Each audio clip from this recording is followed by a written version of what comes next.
आदरणीय बंधुओं, माताओं व मेरी प्यारी बहनों, राधे राधे। आप सभी का हमारे YouTube चैनल जीवन की धारा पर बहुत बहुत स्वागत है। बंधुओं, आज हम इस वीडियो में लक्ष्मी जी की कथा सुनेंगे, जिसे सुनने सुनाने से घर परिवार पर भगवान श्री हरि नारायण व माँ लक्ष्मी की कृपा सदा बनी रहती है। कथा सुनने के बाद यदि आप हमारे चैनल पर नए हैं तो कृपया हमारे चैनल को सब्सक्राइब करें, बेल आइकन को प्रेस करें ताकि हमारी वीडियो के नोटिफिकेशन सबसे पहले आप तक पहुंचे। वीडियो को शेयर व लाइक भी जरूर करें। कथा के अनुसार एक बार भगवान विष्णु ने देवी लक्ष्मी से कहा, लोगों में कितनी भक्ति बढ़ गई है, वे सारा दिन नारायण नारायण करते रहते हैं। देवी लक्ष्मी बोली, प्रभु वह आपको पाने के लिए नहीं बल्कि मुझे पाने के लिए ऐसा करते हैं। यदि विश्वास ना हो तो परीक्षा हो जाए। भगवान ने एक ब्राह्मण का रूप धरा, एक गांव में पहुँचे और जाकर एक घर का द्वार खटखटाया। एक यजमान बाहर निकला, पूछा, कौन हो, क्या चाहिए? ब्राह्मण वेशधारी भगवान बोले, मैं एक कथावाचक हूँ, तुम्हारे गांव में कथा करना चाहता हूँ। यजमान बोला, ठीक है महाराज, जब तक कथा होगी आप मेरे घर में रहना। गांव के लोग इकट्ठे हुए, सब तैयारी कर दी और कथा शुरू हो गई। भगवान स्वयं कथा कर रहे थे, इसलिए धीरे धीरे कथा में भीड़ बढ़ने लगी। उधर दूसरी तरफ लक्ष्मी जी ने सोचा, चलकर देखना चाहिए कि क्या हो रहा है। माता ने एक बूढ़ी ब्राह्मणी का रूप धरा और गांव में पहुंच गई। माता ने देखा एक स्त्री घर का द्वार बंद कर कहीं जा रही है। माता ने उससे जल मांगा। वह कहने लगी, मुझे कथा में जाना है, देर हो रही है। देवी लक्ष्मी बोली, प्यासी हूँ, थोड़ा जल पिला दो, फिर चली जाना। इस बार स्त्री ने द्वार खोला, लोटा भर जल लाई और ब्राह्मणी रूपधारी माता लक्ष्मी को दे दिया। माता ने जल पिया और लोटा वापस कर दिया।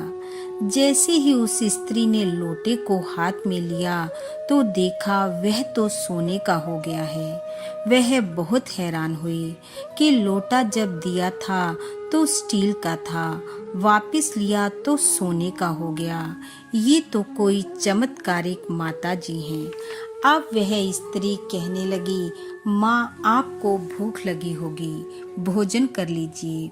उसने सोचा, यदि ये माता जी भोजन करेंगी तो भोजन करने वाले बर्तन भी सोने के हो जाएंगे। देवी लक्ष्मी ने कहा, नहीं बेटी, तुम जाओ, तुम्हारी कथा का समय हो रहा है। यह सुनकर वह स्त्री कथा में तो चली गई, लेकिन वहाँ उसका मन कथा में न लगा और उसने आसपास की सभी स्त्रियों को सारी बात बता दी। ये बात सुनते ही सब स्त्रियां कथा सत्संग से उठकर चली गई। अगले दिन कथा में लोगों की संख्या कम हो गई तो भगवान ने पूछा, आज भक्तों की संख्या कम क्यों है? किसी ने कहा, गांव में एक चमत्कारिक माता जी आई हुई हैं। जिस बर्तन में भोजन करती हैं, दूध जल पीती हैं, वह सोने का हो जाता है। इस कारण लोग कथा में न आकर माता जी की सेवा में लगे हुए हैं। भगवान समझ गए कि लक्ष्मी जी का आगमन हो चुका है। इतनी बात सुनते ही जो यजमान सेठ जी थे वह भी कथा छोड़ चले गए और पहुंच गए देवी लक्ष्मी के पास। जाकर कहा, माता जी, मैं तो कथा का आयोजन करवा रहा हूँ और आपने मेरा ही घर छोड़ दिया। माता लक्ष्मी बोली, यजमान, मैं सबसे पहले तुम्हारे ही घर आने वाली थी, लेकिन तुमने अपने घर में जिस कथाकार को ठहराया है ना, वो चला जाए तभी तो मैं आऊँ। यजमान बोला, बस इतनी सी बात है, मैं अभी उन्हें धर्मशाला में भेज देता हूँ। जैसे ही भगवान कथा कर यजमान के घर लौटे तो यजमान बोले, महाराज, आज से आपकी व्यवस्था धर्मशाला में कर दी गई है। भगवान कहने लगे, अभी तो कथा के 3 दिन शेष हैं, यहीं रहने दो। यजमान कहने लगा, नहीं महाराज, आपको जाना होगा, मेरे घर कोई मेहमान आने वाला है। इतने में ब्राह्मणी रूपी देवी लक्ष्मी वहां पहुंची और बोली, यजमान आप जरा बाहर जाइए, मुझे इनसे बात करनी है। यजमान के जाते ही देवी लक्ष्मी भगवान से कहने लगी, प्रभु अब तो मान गए ना। भगवान बोले, हाँ लक्ष्मी, तुम्हारा प्रभाव तो है, लेकिन एक बात तुमको भी मेरी माननी पड़ेगी कि तुम तब यहाँ आई जब संत के रूप में मैं यहाँ आया।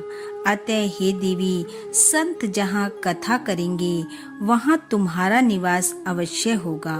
यह कहकर भगवान बैकुंठ लौट गए। भगवान के जाते ही जब लक्ष्मी जी चलने लगी तो सब उन्हें रोकने लगी, लेकिन देवी लक्ष्मी यह कहते हुए वहां से चली गई कि लक्ष्मी को पाना है तो हरि गुण गाना है।